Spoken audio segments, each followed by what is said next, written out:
quero dizer que nós estamos ouvindo palavra rema já há 3 dias nesse altar.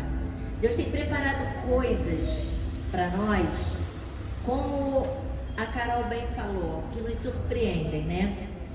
E eu queria primeiro dar boas-vindas a quem está nos visitando hoje pela primeira vez. Sejam bem-vindos à família Realizar em Cristo. Nós estamos aqui nessa casa de festas, realizando cultos apenas aos domingos e esporadicamente de 15 em 15 dias nós temos cultos às quartas-feiras de libertação e temos o culto de jovens aos sábados, né? Quero avisar vocês que temos célula na próxima semana. Nossa igreja se movimenta em células e ao sábado, né? No sábado que vem nós vamos ter células. E eu quero fazer uma convocação aqui aos líderes e colíderes ou consolidadores de células. Nós vamos ter um treinamento no domingo, 10 horas da manhã aqui, tá ok? Caso Deus tenha falado com você desde sexta-feira até hoje e você ainda não é líder nem colíder de célula, mas você deseja no seu coração ter uma célula, ser hospedeiro de uma célula, quer receber uma célula na sua casa, venha para esse treinamento agora do dia 22, tá bom? Que é o próximo domingo, 10 horas da manhã.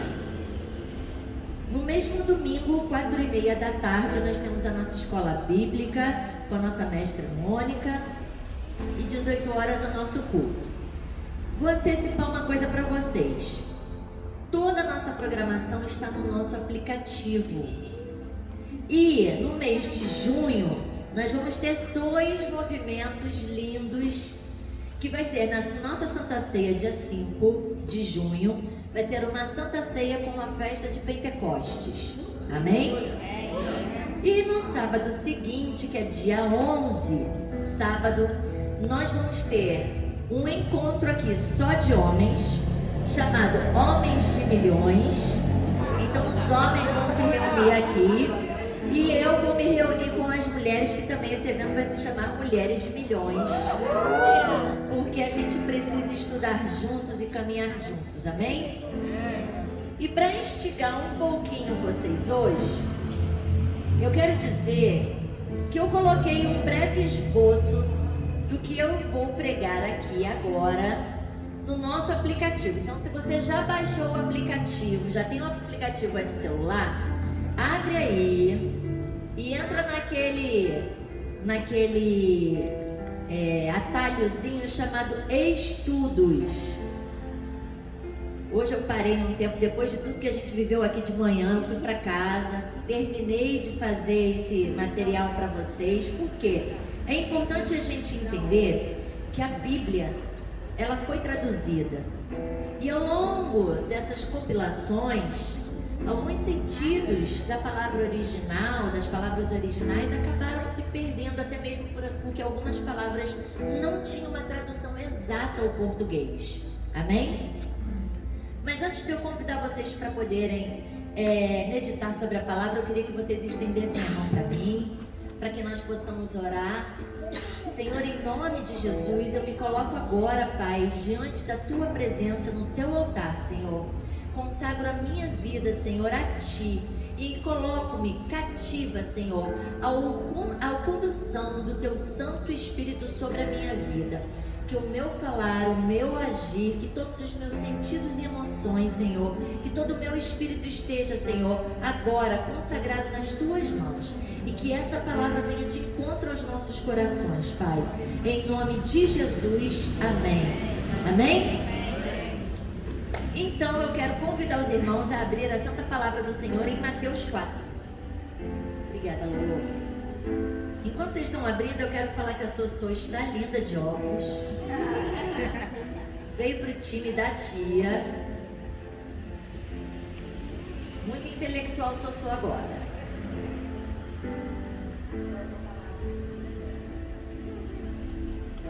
Evangelho de Mateus, capítulo 4. Então aqui vai falar sobre a tentação de Jesus.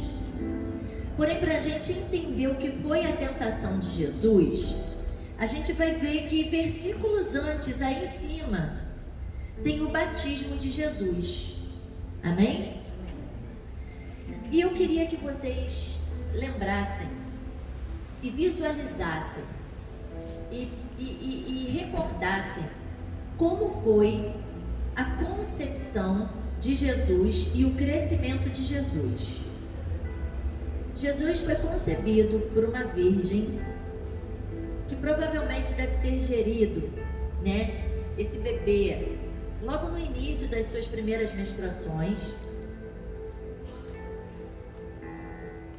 Ela tinha uma pessoa interessada em um compromisso com ela, que era José. Ele ainda não tinha formalizado esse compromisso.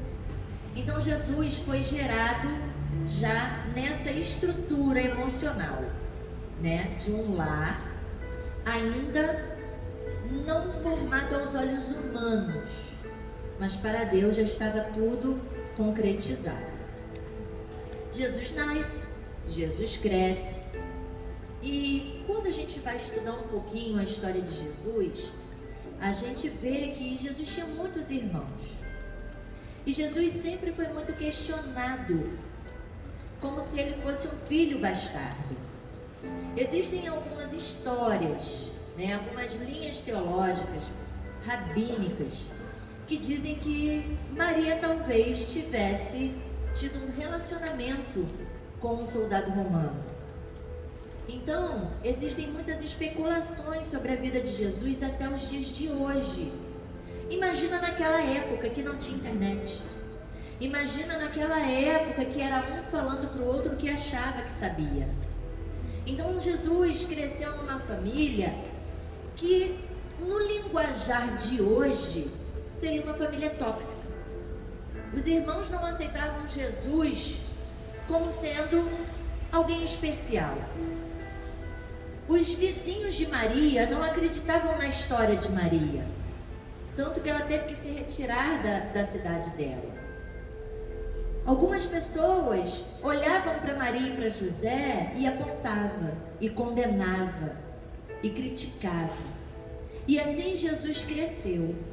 Então você imagina, como um ser humano normal, porque Jesus, ele se despiu de toda a glória, Deus se despiu de toda a glória para vir como homem. E ele sentiu as dores aqui. Imagina você a vida inteira ouvindo que você é um filho bastardo, num momento que aquela localidade, aquela região era completamente religiosa. A tradição da religião era muito forte. Os dogmas daquela igreja, eles matavam, condenavam, porque a lei tinha que ser colocada em jogo. Amém?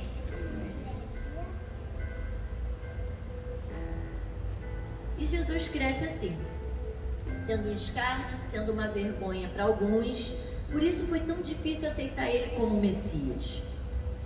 E aí, um pouquinho antes aqui do capítulo 4, no capítulo 3, no versículo 13, tem um encontro de Jesus com João Batista, que era o seu primo.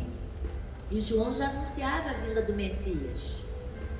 E Jesus se coloca debaixo do princípio de Deus, que é morrer, né, simbolicamente nas águas, para verdadeiramente renascer no Espírito. E ainda que Jesus não tivesse pecado algum, ele se submete e ele mergulha nas águas do Rio Jordão. E aí naquele momento, o que acontece? Acontece que todos os que estão naquele lugar ouvem Deus falando do céu: este é o meu filho amado, em quem me comprazo, em quem tenho prazer.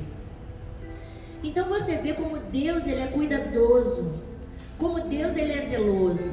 Jesus sabia quem ele era, Jesus não tinha dúvidas de quem ele era, mas é muito bom a gente ter a plena certeza e convicção da nossa identidade. E Deus faz isso com Jesus: você é meu filho amado, em quem me comprazo. caso. E ele fala em alta voz, porque ele poderia ter falado somente diretamente a Jesus, através do Espírito Santo. Mas ele fala em alta voz, que é para todos ali terem a certeza e não ter mais dúvida. Porque a partir daquele momento a vida pública de Jesus começava. Amém? E aí, saindo das águas do Rio Jordão, eu quero falar para vocês que quando eu estive lá em Israel, eles levam a gente num lugar turístico, num ponto do Rio Jordão, que é turístico, ou seja, que é mais bonitinho, que é mais acessível, né? Que não cria aquele impacto negativo na imaginação da gente. Então, o lugar que eu entrei no Rio Jordão não foi o lugar onde Jesus foi batizado.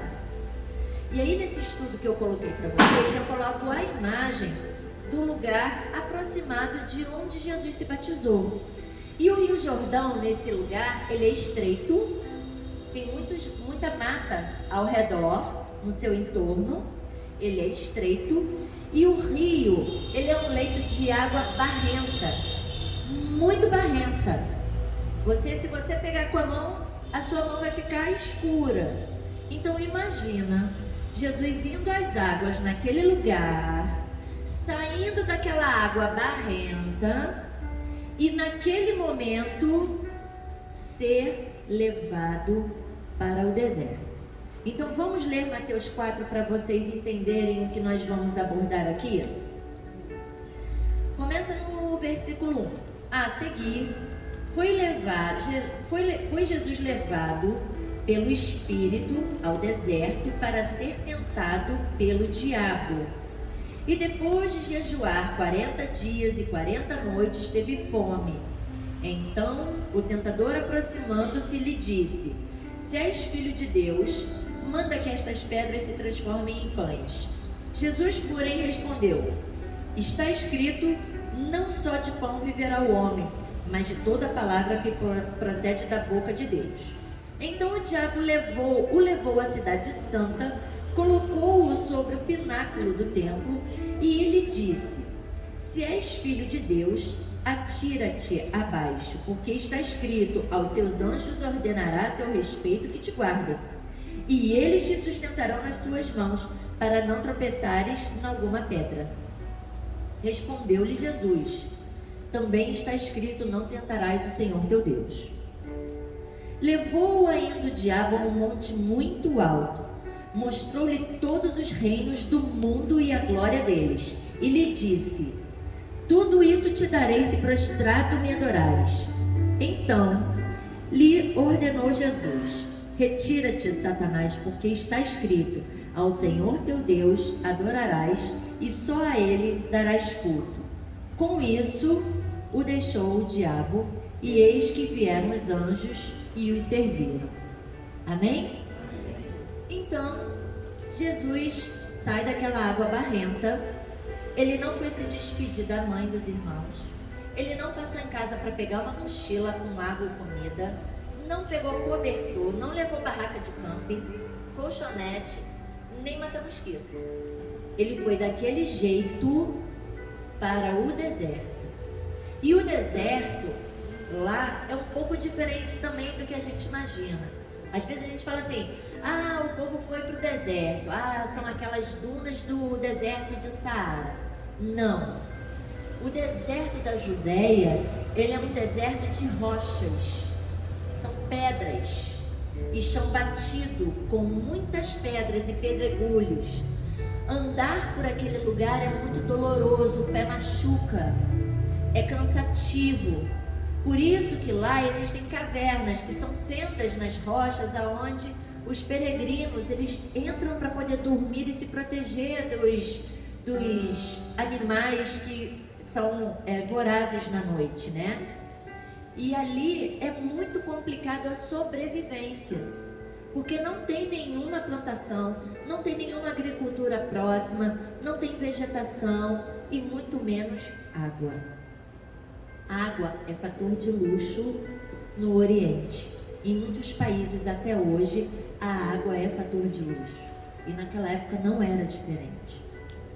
Então você imagina, Jesus acaba de ouvir de Deus que ele é o filho amado em quem Deus tem prazer, mas tem que ir para o deserto para ser tentado. E aqui diz que Jesus não ouviu uma voz, um comando auditivo. Aqui diz no versículo 1 que ele foi levado pelo Espírito ao deserto. Ele foi conduzido. Então eu acredito que o Espírito Santo estava ali lado a lado com ele naquele momento, né? Porque a gente só consegue conduzir alguém guiando. Não tem como conduzir alguém sem estar ali presente. Amém? E aí nós vemos que Jesus vai passar por 3 tentações. Prestem muita atenção nisso. Foram 3 tentações que Satanás fez com Jesus. E Satanás é audacioso, sabendo quem Jesus era, ele não foi tímido. E ele investiu com armas pesadas. E a gente vai trazer essa lição para a nossa vida hoje. E eu quero falar com vocês o seguinte: assim como Jesus foi para o deserto ser tentado, todo cristão é tentado. Todo cristão passa por provas para poder ser aprovado. Ninguém corre uma jornada na inércia. Ninguém passa por esse mundo sem provação. Amém? E as escrituras aqui, elas são claras quando ela fala que Jesus não teve alucinações produzidas pela sua mente. Porque ele passou fome, desidratação, mas foi parte do plano divino de Jesus. Então foi algo real, palpável, racional. Foi um movimento gerado pelo Espírito de Deus, mas foi um movimento totalmente natural. E aí nós chegamos no versículo 2 que diz: depois de jejuar 40 dias e 40 noites, ele teve fome. Os originais hebraicos e gregos dizem que Jesus não estava somente com fome. Jesus estava faminto. Jesus estava já num grau fora do comum. Imagina você ficar 40 dias e 40 noites sem comer, sem beber e sem dormir direito, sem tomar banho, sem falar com ninguém, no deserto. É loucura. E ali naquele momento bastava apenas um pecado. Um pecado seria suficiente para desqualificar Jesus como Salvador. Aí eu pergunto para você: será que as necessidades de Jesus respaldavam o pecado dele? Será que o momento que ele estava vivendo, a situação, respaldava ele pecar? Porque infelizmente nós somos crentes de meia boca. A gente busca respaldo, a gente busca às vezes argumentos para justificar a fraqueza da nossa carne. A gente não fica nem 4 dias sem comer e beber. Quem somos nós? E aí Jesus teve que passar pela prova do livre-arbítrio, a prova da liberdade e a prova da vulnerabilidade. Livre-arbítrio é uma coisa muito complicada. É lindo na nova teologia mundana. É lindo. Eu sou livre para fazer o que eu quiser. Sim, é. Mas vai arcar com as consequências do que vier. A liberdade, ela não te dá parâmetros de segurança. Uma criança, se ela não tiver alguém que previna ela de chegar até aqui perto desse guarda-corpo e possivelmente cair, essa criança ela vai vir na inocência e vai cair. Então limites são necessários, limites são saudáveis para uma vida emocional, para uma vida espiritual e para uma vida natural. Por isso, pais e mães, filhos precisam de limites. Nós, como filhos de Deus, precisamos de limites. Porque senão a gente cai na vulnerabilidade. O que é certo e errado quando você não tem referencial nenhum? O certo e o errado passam a não existir. Amém? E eu quero falar uma coisa para você. O diabo sempre deixa, preste atenção, o diabo sempre deixa a tentação atraente, porque sabe da sua necessidade. Se você tem um pai alcoólatra, o diabo vai usar a bebida para você, muito provavelmente. Se você tem um histórico de uma mulher que é dependente das emoções, provavelmente o diabo vai te usar na área da sensualidade. Então começa a ficar atento sobre por qual caminho você está sendo tentado. Começa a observar em que área que você está sendo atacado. É racional. A nossa luta ela é espiritual, sim, mas ela é racional. Jesus estava consciente do que ele estava vivendo no deserto. Amém? E aí eu te pergunto, poxa, pastora, a senhora está falando aí, eu faço jejum, eu oro, e assim, Deus me deu uma revelação no jejum, Deus me deu uma palavra no jejum, porque eu jejuo muito, eu oro muito.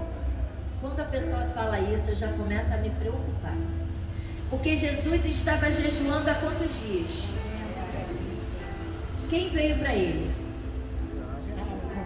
Tá. Satanás, ele pode aparecer como anjo de luz? Pode, está lá em 2 Coríntios, depois eu vou ler para vocês. Está mais aqui à frente. Satanás também se apresenta como anjo de luz, porque se Satanás tivesse se apresentado para Jesus na primeira tentativa, como diabo, como adversário, como acusador, Jesus repreenderia ele logo. Então por que você acha que a primeira palavra que veio no seu jejum é direcionada por Deus? Será que ela está satisfazendo aí o teu coraçãozinho? Será que ela está satisfazendo a tua vontade? Será que ela está inflando aí você? Porque você às vezes é narcisista. Então a primeira tentação que Satanás usou contra Jesus foi o sentido. E aí ele vai lá no versículo 3, olha, o tentador aproximou-se dele, porque Jesus teve fome, né? Então o tentador aproximou-se dele e disse: se és o Filho de Deus, manda que estas pedras se transformem em pães. Aí nesse estudo eu mostrei para vocês como são as pedras do deserto da Judéia e o pão que é feito lá e que foi feito durante muitos anos. A farinha de lá não é tão branquinha quanto a nossa farinha daqui. Então o pão ele fica um pouquinho mais moreno do que o nosso pão. E as pedras no deserto, quando o sol bate, elas são arredondadas. Elas não são pedras tão pontiagudas. Então ao longe pareciam pães. Imagina você 40 dias com fome. Você olha para a pedra quando alguém fala assim: por que você não transforma? Vou te dar uma ideia. Você está aqui passando fome de bobeira, cara. Por que você não faz? É o sentido. A primeira coisa que nós temos que blindar de nós mesmos e do mundo espiritual são os 5 sentidos. Memória olfativa muitas vezes leva a gente a pecar. Você lembra do cheiro de alguém que não prestou na sua vida? Você lembra de momentos de violência que você sofreu na sua vida? Você lembra? Existem memórias auditivas, que são essas vozes aqui, olha.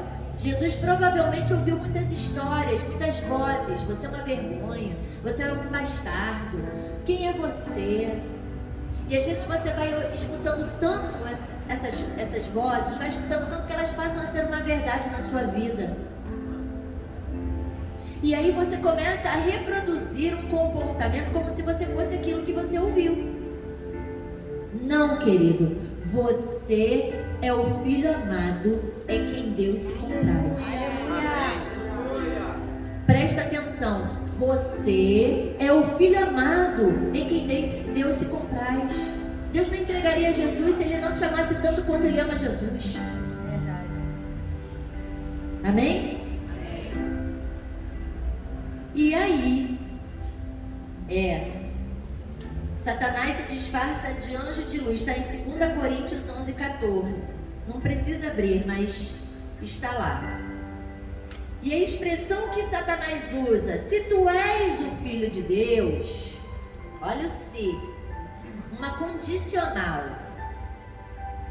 Pô, se você foi líder, você hoje não faz nada para a igreja, não faz nada para Deus. Se você,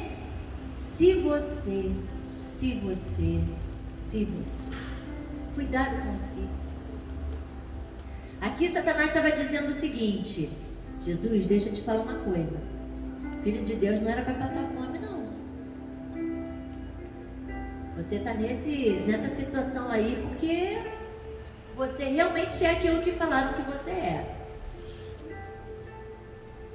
Repreende.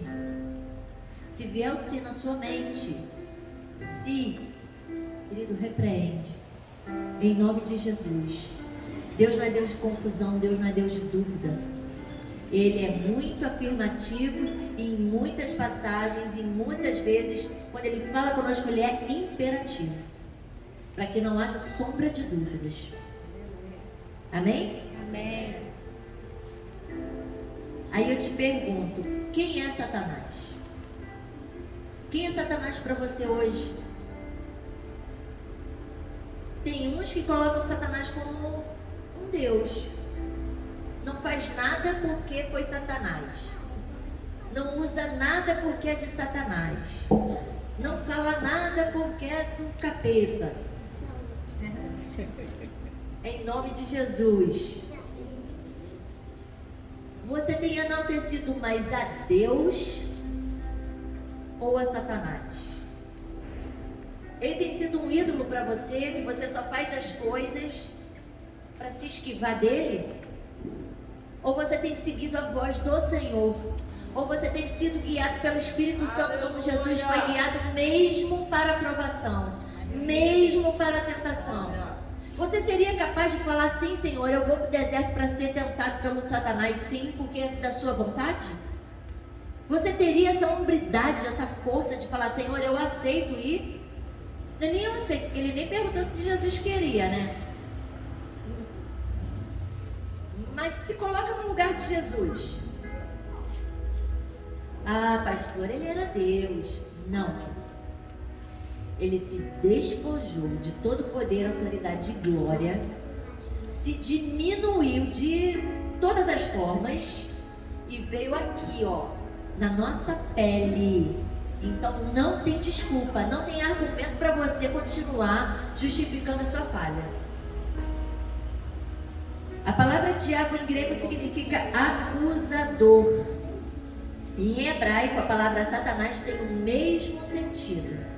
Por isso que as acusações são muito perigosas. Muito perigosas. Porque uma acusação não embasada em fatos reais, ela destrói a vida de uma pessoa. Os advogados aqui podem confirmar isso, não é? Uma acusação sem um embasamento de uma prova, ela pode às vezes destruir a vida de uma pessoa, né?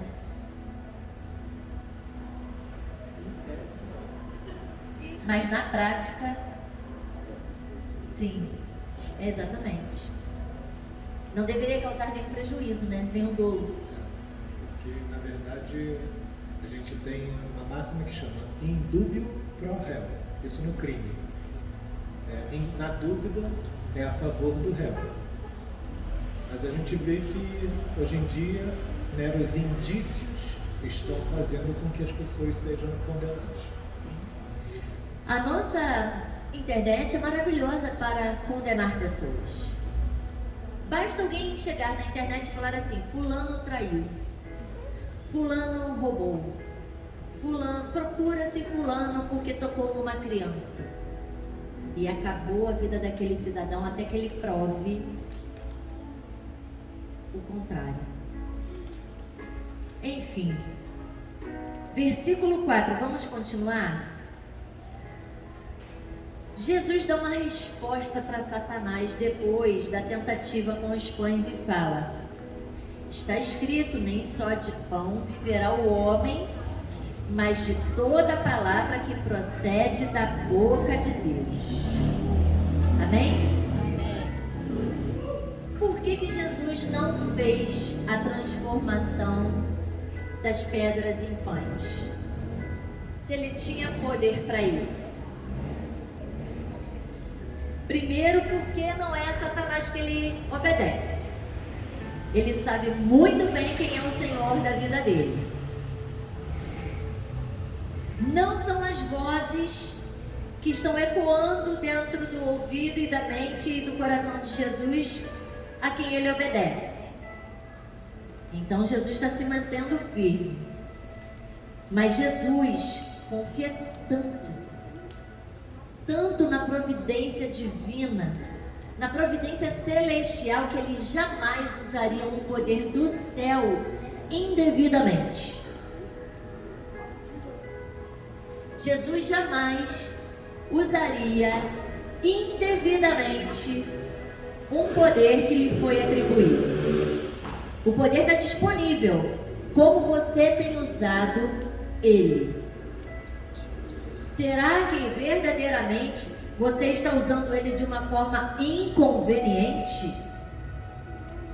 Sabe, ontem o culto de jovens aqui foi sobrenatural. Quem estava aqui saiu com mãos cheias, literalmente, porque Deus falou todo o tempo para a gente voltar para o centro da vontade dele, voltar para o jardim da inocência, voltar, sabe, para o escondido do seu quarto, assim, no mais profundo da sua intimidade com ele. Jesus não quer congregação cheia. Nós estamos aqui como igreja, amém, mas Jesus quer o seu coração cheio. Aleluia. Ontem foi falado isso. Se Jesus não tivesse o coração dele cheio, ele teria errado. Ele teria falhado, e não porque ele é mau, e não porque ele quisesse fazer errado. Mas existe uma coisa que existe em nós, quando a gente está no centro da vontade do Senhor, a gente está no colo do Pai, que se chama discernimento. Aleluia. E o discernimento, ele não vem a qualquer preço.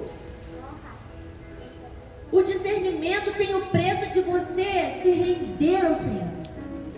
Como bem foi falado aqui hoje, persistência. Tudo vai tentar te tirar do foco, mas você tem que persistir em colocar você de volta no lugar. Amém. Em nome de Jesus. Aí vem a primeira grande vitória, que eu acho que é assim a que pauta as nossas vidas. A vitória de Jesus nessa tentação veio pela sabedoria em quê? Na palavra. Jesus tinha a palavra nele. Não era só decorado, era a palavra nele. Deus deixou isso daqui pra gente. É isso aqui que traz a nossa vitória. Não tem outro método, querido. Não adianta você desbloquear a sua mente e você avançar, e você, querido, você pode ir até o céu. Mas, se você estiver aqui, olha, pautado na palavra do Senhor e guiado pelo Espírito Santo de Deus. Amém? E aí eu vou te dizer, Jesus venceu Satanás pela espada do Espírito, que Paulo fala lá em Efésios, da armadura de Cristo. Lá em Efésios, Paulo fala, tomai também o capacete da salvação e a espada do Espírito, que é a palavra de Deus. Quantos soldados estão aí indo para a guerra desarmados, hein? Se você vai desarmado, você vai lutar contra quem? Com o camarada que tentou Jesus. Será que o argumento dele vai te convencer se você não tiver argumentos na palavra? Porque ele usou da palavra. Ele simplesmente gerou dúvida. Ele simplesmente gerou contradições. Aí vem a segunda tentação. A segunda tentação está no versículo 5. É a tentação que fala do ser. Quem eu sou? Quem você é? Quem você quer ser? E aí, olha o que o diabo faz. Então, o diabo o levou à cidade santa, colocou-o na parte mais alta do templo e lhe disse: se és filho de Deus, atira-te abaixo, porque está escrito. Olha ele usando a palavra. Aos seus anjos ordenará a teu respeito que te guardem, e eles te sustentarão nas suas mãos, para que não tropeçares em alguma pedra. Então, queridos, deixa eu falar uma coisa para vocês. Jesus esteve nas mãos de Satanás nesse momento. Aqui, em todas as versões, diz que Jesus foi levado.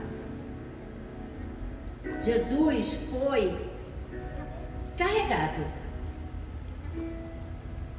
Jesus esteve verdadeiramente no alto, bem no alto. E quem levou Jesus? Satanás. Por onde você tem andado? Aonde Satanás tem te levado? Satanás leva sim. Satanás leva o maior cristão declarado nessa face da terra. Satanás vai levar, ele vai tentar até o último minuto. E se você tiver soberba de dizer que você não pode ser tocado por ele, glória a Deus, não pode ser tocado, mas você pode ser levado sim. Se ele levou Jesus, ele pode levar qualquer pessoa. Ele tocou em tudo de Jó. O problema não é ser tocado por Satanás. O problema é se render a Satanás. O problema é servir a Satanás. O problema é colocar Satanás ali como seu Senhor. Esse é o problema. Aqui, a cidade que o texto se refere verdadeiramente é Jerusalém. Verdadeiramente. Jerusalém é um lugar onde a Shekinah do Senhor, a Shekinah do céu se manifesta. É um lugar separado por Deus, e assim foi descrito no Antigo Testamento que houve as maiores manifestações da glória de Deus naquele lugar. Então Satanás leva Jesus para lá, porque Satanás sabe quem é Jesus. Satanás conhece a identidade dele, e ele vai tentar. O pináculo do templo é o local mais elevado do templo. Imagine que nós estamos aqui e esse seja o templo. E esse templo esteja já em cima de uma meia colina. Uma colina de mais ou menos uns 800 metros de altura. E aí tem o templo. E lá em cima do telhado, da parte mais alta do telhado, foi onde Satanás colocou Jesus. Por que Satanás coloca Jesus no alto do pináculo e não no templo? Sabe por quê? Para massagear o ego e falar assim: olha, você é tão importante, não é você que é rei daqui? Eu sei, você é rei. É você que toma conta disso aqui tudo. Mas deixa eu te falar uma coisa. Você não é filho de Deus? Então assim, se atira, vai. Não vai acontecer nada com você. Ei, varão, tu pode ir lá resgatar o teu irmão, sim. Tu pode ir lá tomar uma cervejinha com teu irmão. Tu pode parar ali 15 minutos no 10:30.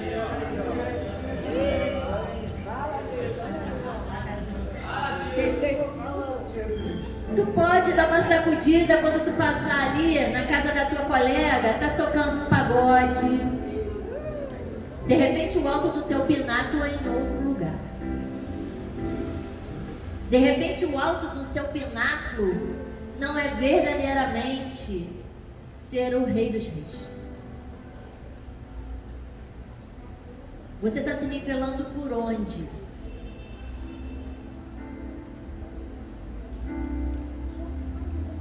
O problema é que Satanás ativa Jesus e fala: se joga, vai lá. Por que Satanás quer que Jesus caia? Satanás conhece a queda. Satanás sabe que a vergonha dói. Satanás sabe que ser exposto machuca. Satanás sabe o preço da queda. E é por isso que ele quer que Jesus caia. É por isso que ele quer que eu e você caímos. É por isso que ele insiste para você chegar e se jogar e falar assim: ó, os anjos do Senhor estão lá, os varões de guerra estão lá. Não caia nessa, querido. Não caia nessa.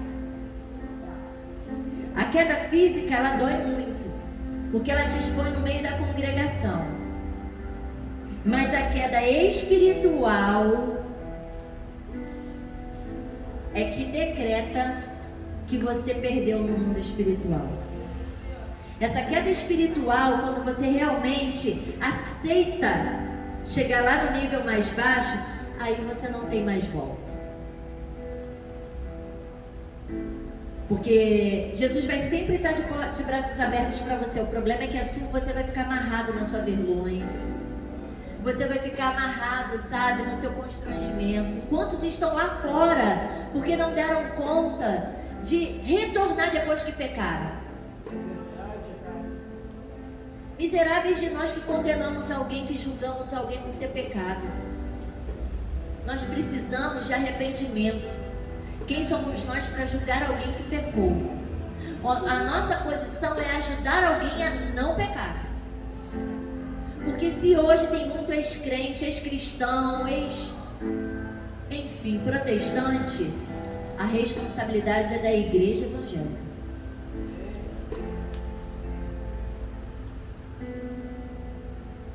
E aí no versículo 7, Jesus vem com uma outra raquetada no Satanás, que diz o seguinte: Jesus lhes respondeu: também está escrito, não põe à prova o Senhor teu Deus. Até aqui Jesus estava tranquilo, ainda argumentando com Satanás.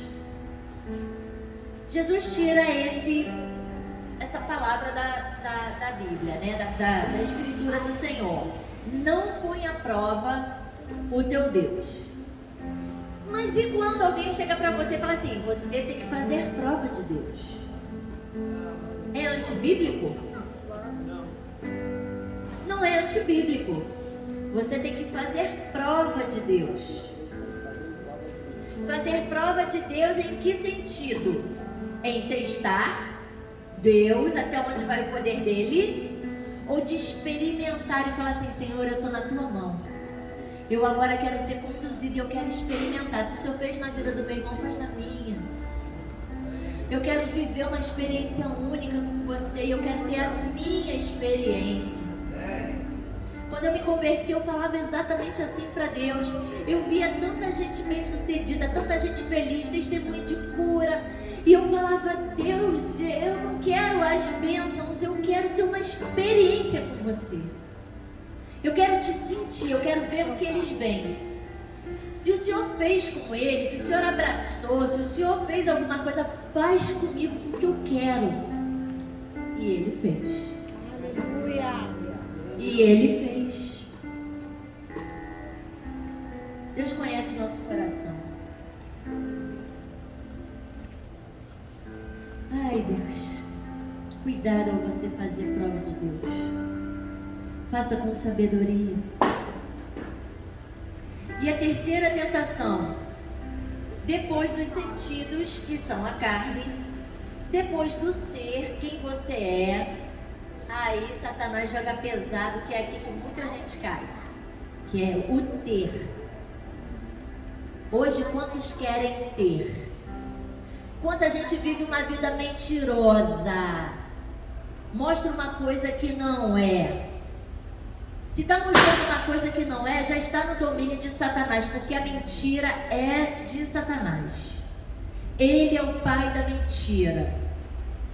Não mostre o que você não é. Você não precisa provar nada para ninguém. O seu pai sabe de tudo que você precisa, de tudo que você é e de tudo que você será. Então, por que essa necessidade de ficar mostrando para um monte de gente aquilo que você não é?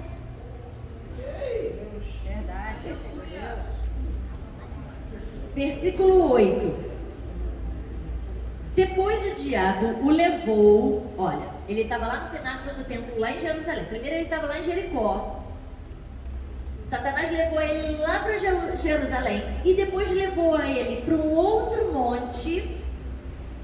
E diz aqui no versículo 8: depois o diabo o levou a um monte muito alto e mostrou-lhe todos os reinos do mundo e o seu esplendor. E disse-lhe: tudo isto te darei se me adorares. Como é que é? Peraí.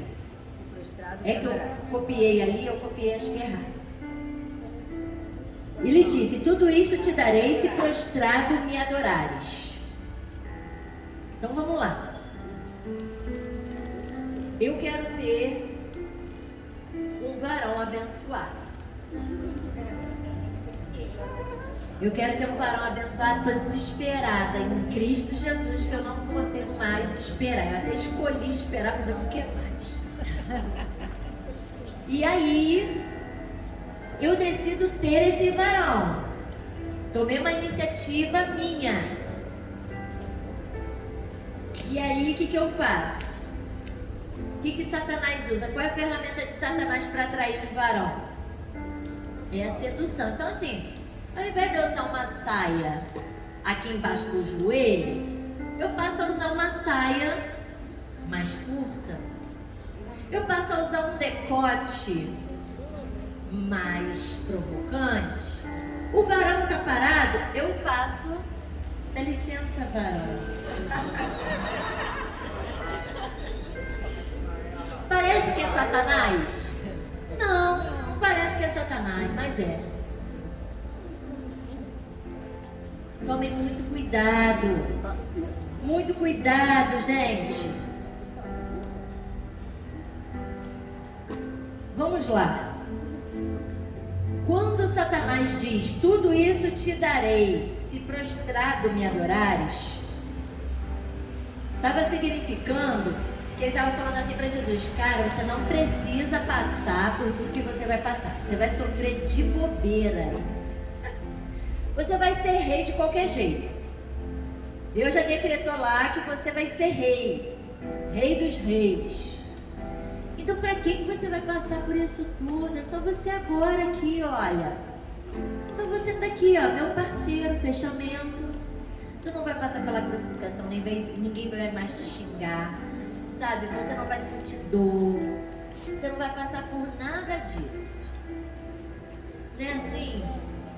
Quando Satanás fala com a gente: ah, pra que eu vou trabalhar as 8 horas de trabalho?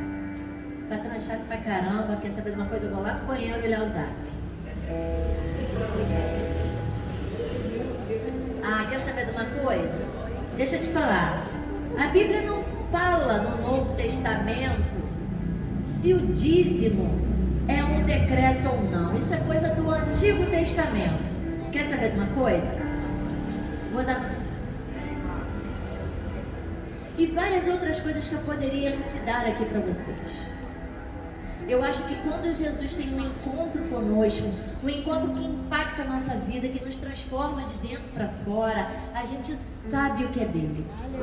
A gente sabe o que alegra o coração do Senhor.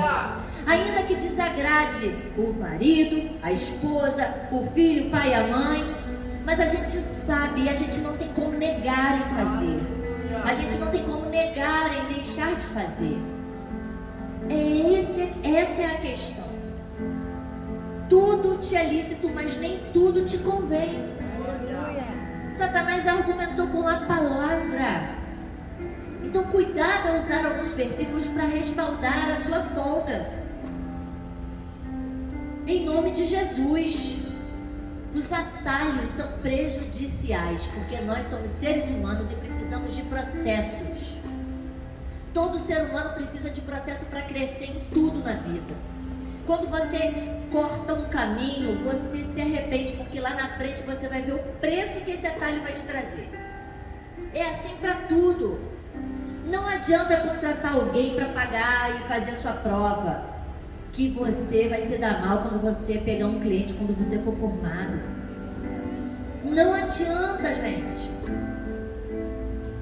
É enganação.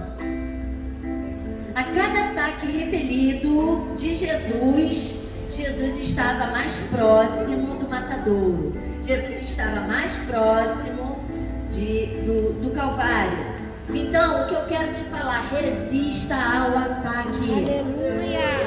Ainda que você não tenha pleno conhecimento da palavra, aqui, olha, tatuada dentro do seu coração, resista à palavra.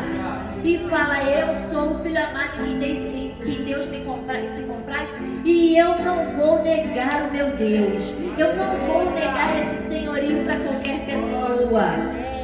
Em nome de Jesus, você precisa avançar. O que Satanás quer é te paralisar. Ele paralisando você, ainda que você tenha andado a metade do caminho, ele já ganhou. Não para. Avança. Avança. Gente, Satanás não é criador, Satanás é criatura. Assim como nós somos. Ainda que com estereótipo, tamanho físico diferente e atributos diferentes, ele é criatura também. Então ele não é impossível de ser vencido. Em nome de Jesus, Deus é dono de tudo, Deus é pleno em tudo. E se Deus é pleno em tudo, nele nós somos plenos em tudo. Não tem ainda o que você quer, querido, tenha, agradeça. É por isso que nós temos a palavra de gratidão. Não tem como, gente, a gente pedir algo para Deus se a gente não tem consciência do que Ele já fez pela nossa vida. Ele já fez mais do que nós pedimos ou sonhamos, até o dia de hoje. Sabe o que Satanás faz com a gente? Satanás, ele arranca a palavra do coração, sabe para quê? Para sufocar a fé. Porque a fé vem por onde? Ouvir a palavra de Deus. Ouvir e ouvir a palavra de Deus. Sufocando a sua fé, o que ele faz? Ele te mata. Tem um decreto de doença, em nome de Jesus será curada. Em nome de Jesus, porque é para a honra e glória do Senhor. Aleluia. Sabe, gente, lá em lá em Marcos 4 tem a parábola do semeador que Jesus fala, que ele conta dos 4 tipos de solo que é lançado, a semente, e aí vem o passarinho e come a semente, não é isso? Ele estava falando justamente disso. Ele estava dizendo que logo vem Satanás e tira a palavra semeada neles. Tirando a palavra, querido, Satanás já ganhou. Por isso que com vontade, sem vontade ou contra vontade, você tem que ler a Bíblia. Amém. Você precisa ler a Bíblia. Isso aqui é oxigênio pra gente. Não tem como ter uma vida de vitória sem ter esse conhecimento, esse relacionamento. De que adianta você ir num workshop, ir num congresso, numa conferência e ouvir um palestrante que conhece céu, terra, inferno, conhece tudo, é lindo, 8 horas dele falando, você sai dali, você sai vazio. Até quando você vai ficar comendo as migalhas que caem da mesa, como a própria Carol falou? Você não é cachorro para comer migalha que cai da mesa. Discernimento, discernimento. Eu sei que a palavra de hoje pode parecer dura, mas Deus não quer perder você. Deus nunca quer perder você. E são nas pequenas coisas que a gente se perde de Deus. São nas pequenas coisas que a gente vai embora e a gente deixa. Gente, deixa eu contar uma coisa pra vocês. Hoje eu chorei ali fora e eu fiquei até com vergonha. Eu não queria que vocês me vissem chorando. Eu sou chorona. A gente sabe, vocês sabem que eu sou chorona. Mas, gente, eu fiquei constrangida. Quantas pessoas passaram ali com o coração duro. Coração de pessoas que já conheceram a Cristo, já viveram com Jesus e hoje está com coração de pedra. Não aceita um abraço, não aceita nada, repele. Deixa eu te falar, nosso problema não é com pessoas de outra religião. Espíritas, ateus, agnósticos, eles são mais abertos que ex-cristãos. Pessoas feridas ferem. E nós precisamos hoje ter olhos de misericórdia. Ainda que não tenha sido nem eu nem você que tenha causado algum dano na vida de alguém, mas a gente precisa se colocar posicionado para mudar essa história. Amém. Nem que seja na oração, intercedendo.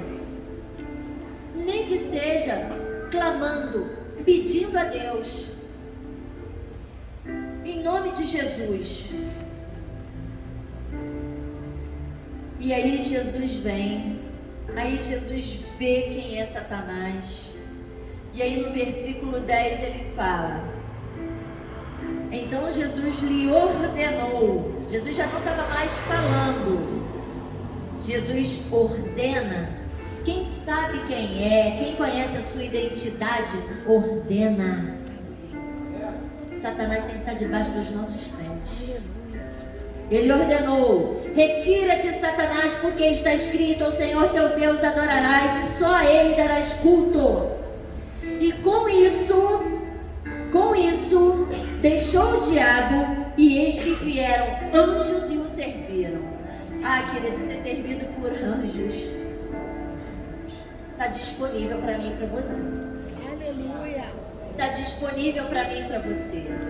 Deus vai enviar anjos, Deus envia anjos. Nós nos colocamos muitas vezes no comissionamento como se fôssemos anjos. Quando a gente pega todos os dízimos e as ofertas e a gente vai para a rua e a gente ajuda as famílias. Não é o pão, não é a roupa que vai fazer diferença na vida de uma pessoa, mas é um abraço, é uma oração, é um se importar. O mundo está frio, o mundo está distante, o mundo está cada vez mais caótico. Nós passamos por uma situação aqui que ninguém se importou. Pessoas daqui de fora não se importaram e o mundo está assim. Mas é porque o mundo está assim que nós vamos agir assim? O que diz a palavra do Senhor? Nós somos sal sobre essa terra. Aleluia. Nós somos luz no meio da escuridão. Aleluia. Nós não somos perfeitos, nós não somos super-homens, nem mulheres maravilhas, mas nós temos o Senhor conosco. Aleluia. Nós estamos comissionados por Ele. Em nome de Jesus. Se Jesus venceu, nós vamos vencer.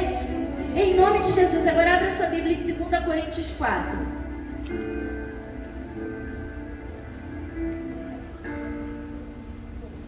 Para a gente finalizar.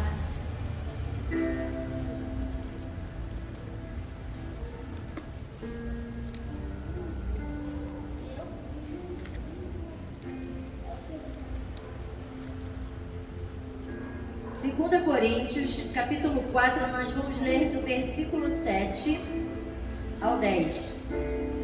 Temos, porém, este tesouro em vasos de barro, para que a excelência do poder seja de Deus e não de nós. Em tudo somos atribulados, porém não angustiados. Perplexos, porém não desanimados. Perseguidos, porém não desamparados. Abatidos, porém não destruídos. Levando sempre no corpo o morrer de Jesus, para que também a sua vida se manifeste em nosso corpo. Vai agora para o 16.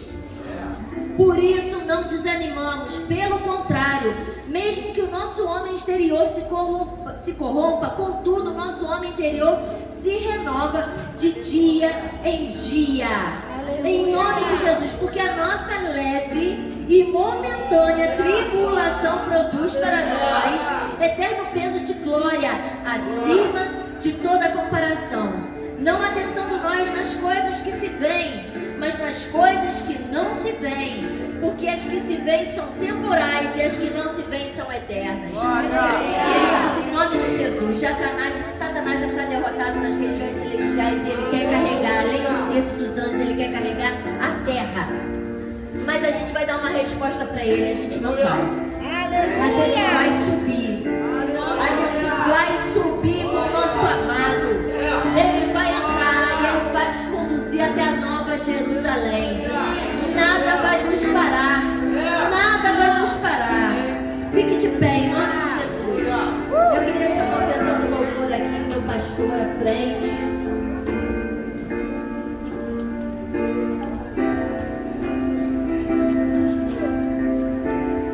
Eu quero verdadeiramente que...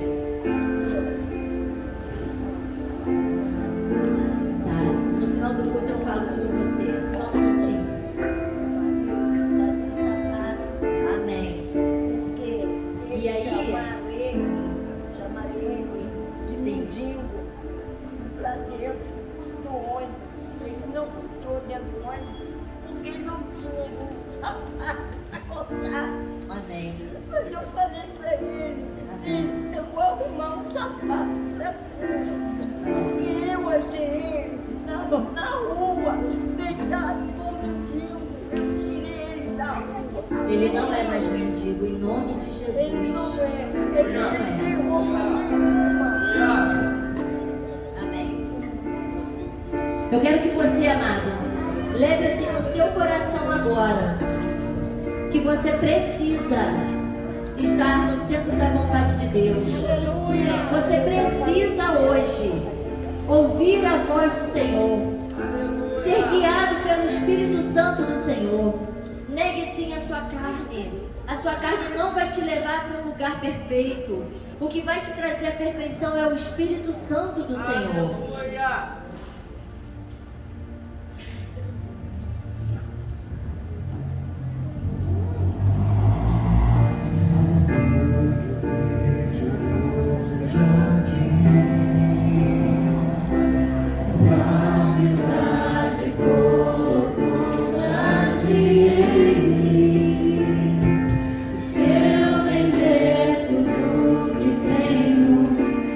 Troca do amor eu faço.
essência de todo o seu projeto, vai fazer diferença na sua vida e na sua caminhada.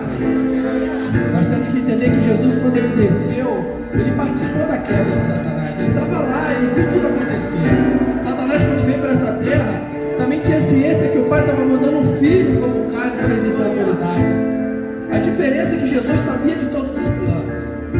Jesus estava preparado para aquilo, ele estava convicto daquilo. Estava ungido de poder pelo Espírito Santo para exercer a autoridade do Pai nessa terra. Nós temos que entender que toda palavra que é proferida através da Bíblia, através da direção de Deus, é para te capacitar para você vencer essas lutas. O deserto não é lugar para parar, o deserto é lugar para passar. Ali é só para você viver a aprovação de Deus, para estabelecer a vontade dele, o querer dele sobre a sua vida. Assim foi Jesus. Ele veio como carne e exerceu a autoridade do Pai. E aí eu estava vendo ali, a pastora estava falando, a pastora falou assim: nós temos que entender que aquele povo foi um povo privilegiado, sim. Existe um carinho muito grande sobre ele, sabe? E a tradução da grega, a tradução de autoridade no grego significa exercer o poder que vem de Deus. Então, amados, deserto não é lugar para parar, não. Deserto é lugar para a gente passar e passar convicto que nós estamos ungidos pelo poder e da autoridade de Deus sobre a nossa vida. Nós não vamos ser uma igreja que vamos ficar parados no deserto. Nós vamos passar no deserto. Nós vamos exercer essa autoridade. É através da sua alegria que aquele que está duro, aquele que está endurecido de coração, aquele que perdeu a esperança, ele vai ver através da sua alegria, através da tua autoridade em Cristo, que há esperança sobre a vida dele. Nós não vamos parar, nós não vamos cansar de falar, nós não vamos ficar paralisados nessa terra, nós vamos nos movimentar conforme a direção da palavra. Em nome de Jesus.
Sejam abençoados, em nome de Jesus.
Gabi, Esse ano você